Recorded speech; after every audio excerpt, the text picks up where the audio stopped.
আপনি কি মাস শেষে অবাক হয়ে ভাবেন যে আপনার বেতন বা পকেট মানি কোথায় গেল?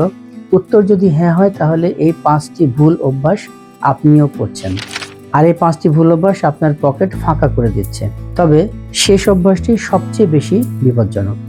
ছোট ছোট ছিদ্র যেমন একটি জাহাজকে ডুবিয়ে দিতে পারে, ঠিক তেমনি ছোট ছোট অপ্রয়োজনীয় খরচ আপনার স্বপ্নকে ধ্বংস করে দিতে পারে। আজ আমরা কথা বলবো সেই 5টি ভুল নিয়ে যা আপনার আর্থিক স্বাধীনতাকে আটকে দিচ্ছে। আমি মাসুম, আর আপনারা দেখছেন ফাইন ইন্সপায়ার। আমার চ্যানেলে নতুন হলে আমার চ্যানেলটি সাবস্ক্রাইব করে রাখুন আর বেল বাটন অন করে দিন। নাম্বার 1 হচ্ছে ইম্পালস বাইং বা শখের বশে কেনাকাটা করা। অনলাইনে স্ক্রল করতে করতে হঠাৎ করে একটা জিনিস ভালো লাগলো আর সেটা কিনে ফেললেন, এটাকে বলে ইম্পালস বাইং। অনলাইন পেজটি এমনভাবে মার্কেটাররা সাজিয়ে রাখে যেন আমরা বাইং ট্র্যাপে পড়ি এবং কিনতে অনুপ্রাণিত হই। তাই এই বাইং ট্র্যাপে পড়বেন না। কেনার আগে অন্তত 24 ঘন্টা নিজেকে সময় দিন এবং ভাবুন, দেখবেন অর্ধেক জিনিস আর প্রয়োজনই মনে হচ্ছে না।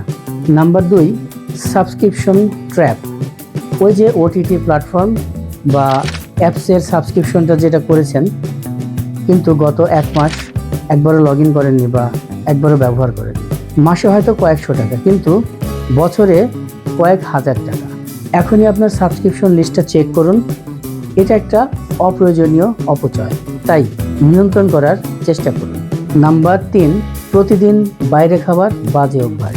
প্রতিদিন বাইরের কফি বা জাঙ্ক ফুড খাবার খরচ হয়তো আপনার কাছে সামান্য মনে হচ্ছে, কিন্তু মাস শেষে এটি কয়েক হাজার টাকা, তার সাথে আপনার স্বাস্থ্যকেও নষ্ট করে দিচ্ছে।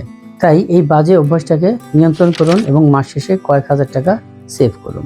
নাম্বার 4, সঞ্চয় করার বদলে খরচ করার প্রবণতা। সাধারণ মানুষ কি করে? আগে খরচ করে, তারপরে সঞ্চয় করে, কিন্তু যারা সফল তারা করে উল্টোটা। ওয়ারেন বাফেটের মতে আগে সঞ্চয়, তারপরে খরচ করুন। নাম্বার 5 এবং সবচেয়ে গুরুত্বপূর্ণ যেটা, সেটা হচ্ছে অন্যের সাথে পাল্লা দেওয়া। অন্যের স্মার্টফোন বা পাশের বাড়ির ভাবির দামি গহনা দেখে নিজের বাজেট কখনোই নষ্ট করবেন না।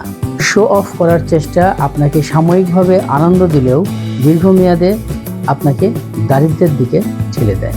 তাই আবারও ওয়ারেন বাফেটের ভাষায় বলতে হয়, আজ যদি তুমি কোনো অপ্রয়োজনীয় জিনিস কিনো, তবে আগামীকাল প্রয়োজনীয় জিনিস বিক্রি করতে হবে।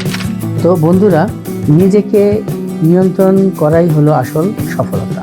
আজ যদি আপনি আপনার ইচ্ছাকে নিয়ন্ত্রণ করতে পারেন, তাহলে কাল আপনার টাকা আপনাকে নিয়ন্ত্রণ করবে না, বরং আপনি আপনার টাকাকে নিয়ন্ত্রণ করবেন।